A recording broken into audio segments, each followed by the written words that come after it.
آپ خود فیصلہ کریں کہ یہ جو دلیل دے رہے ہیں کہ پھر کہہ رہے ہیں کہ حدیث پیش کی ہے کہ امیر المومنین سے کہ امیر المومنین جو ہے حضرت ابو بکر سے حدیث کی تصدیق کرتے تھے، لیکن حضرت ابو بکر نے تو خود 500 حدیثیں جلا دی تھی جو انہوں نے خود جمع کی تھی۔ اب اس آیت کے لیے جو آپ کے پاس بھی تفاسیر میں حدیث موجود ہیں، یہ آیت امیر المومنین کی شان میں اتری ہے کہ اللہ رب العزت امیر المومنین کو صراط مستقیم پر بھی کہہ رہا ہے اور امام عادل بھی کہہ رہا ہے۔ اب آپ کو چاہیے کہ اس کو رد کرتے ہوئے اس تفسیر کو آپ مجھے ثابت کر دیں کہ اس کا مصداق حضرت ابو بکر ہے۔ یعنی غسل ہوتا ہے،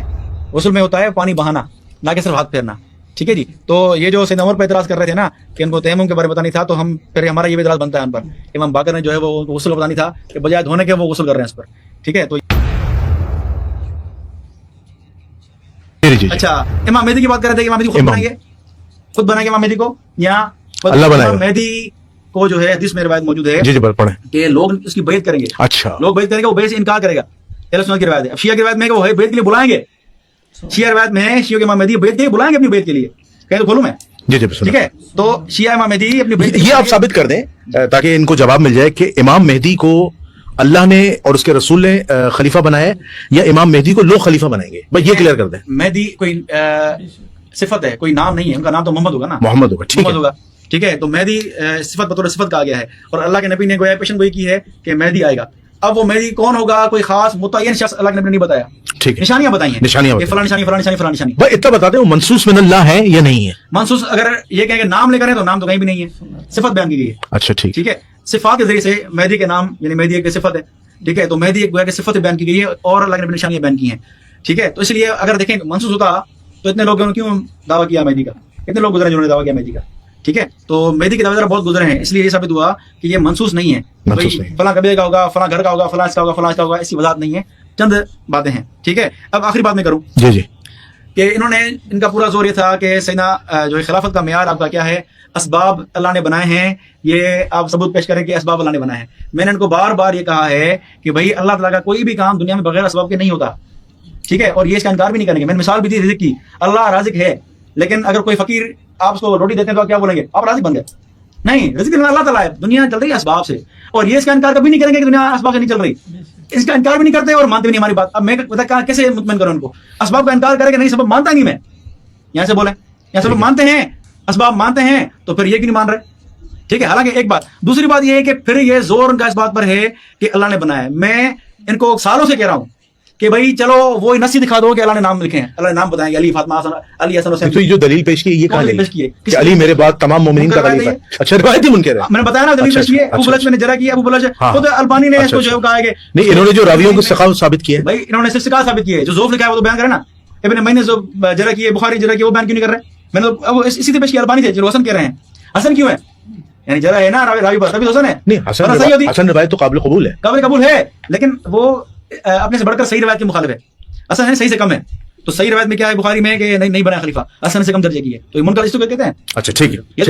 اچھا بس یہ کہ لاسٹ ہے، اس کو آپ جلدی جلدی رپلائی کر دیں، ختم کر دیں۔ انہوں نے بات کی ہے کہ حضرت ابو بکر جو ہے مولا علی سے بڑھ کر عالم تھے، در حقیقت رسول اللہ کی مخالفت ہے، ٹھیک ہے۔ کیوں مخالفت ہے؟ رسول اللہ نے فرمایا کہ ترکت فیکم مستقلین، اس پہ اجرا نہیں کریں گے، کبھی بھی اجرا نہیں کریں گے، یہ میرا چیلنج ہے کہ یہ حدیث غلط ہے۔ اگر آپ یہ کہہ رہے ہیں کہ حضرت ابو بکر عالم ہیں تو پھر آپ رسول اللہ پر ایک بہتان باندھ رہے ہیں کہ رسول اللہ فرما رہے ہیں کہ میں تمہارے بعد قرآن اور اہل بیت چھوڑے جا رہا ہوں، جس میں علی ہیں، فاطمہ ہیں، حسن ہیں، حسین ہیں، اور رسول اللہ کی وصیت ہے پوری۔ اگر حضرت ابو بکر مولا علی سے بڑھ کر عالم ہوتے تو رسول اللہ اپنے اہل بیت کے لیے بھی کہتے کہ میں تمہارے لیے ابو بکر کو چھوڑ کر جا رہا ہوں، تم سے بڑھ کر عالم ہے، رسول اللہ عادل ہیں، اللہ عادل ہے۔ یہ اللہ اور اس کے رسول کے عدل کے خلاف ہے کہ عالم تو موجود ہو اور کم عالم کو۔ جب یہ بات رسول اللہ نے کہی کہ میں تمہارے درمیان قرآن اور اہل بیت چھوڑے جا رہا ہوں، تو اس میں حضرت ابو بکر حضرت عمر ہیں نہیں ہیں؟ ان کو کہہ رہے ہیں نا، ان سے کہہ رہے ہیں۔ تو اس کا کیا نتیجہ نکلا کہ وہ بڑھ کر عالم ہیں جو گمراہی سے بچاتے ہیں، اور یہی اللہ نے قرآن میں کہا ہے۔ پہلا مسئلہ آیا خلافت جب قائم ہوئی، شرعی مسئلہ کسی کو نہیں پتہ تھا، الاستفسار میں حدیث موجود ہے، حضرت سلمان فارسی کہتے ہیں کہ کسی کو مسئلے کا پتہ نہیں تھا، سب لوگ چل کر آئے مولا علی کے دروازے پر، مجھے لگا علی نہیں بتائیں گے اور نہیں بتانا چاہیے، لیکن جب مولا علی کے دروازے پر دستک دی، مولا علی آئے اور پوچھا شرعی مسئلہ، مولا علی نے فوراً بتا دیا۔ جب لوگ سوال کا جواب لے کر چلے گئے تو حضرت سلمان نے پوچھا کہ علی آپ نے کیوں بتایا؟ یہی تو وقت تھا کہ آپ ان کو احساس دلاتے کہ آپ عالم ہیں، یہ آپ کا حق ہے منصب۔ تو امیر المومنین نے جواب دیا، سلمان میں ان کو قرآن یاد دلا رہا تھا، میں ان کو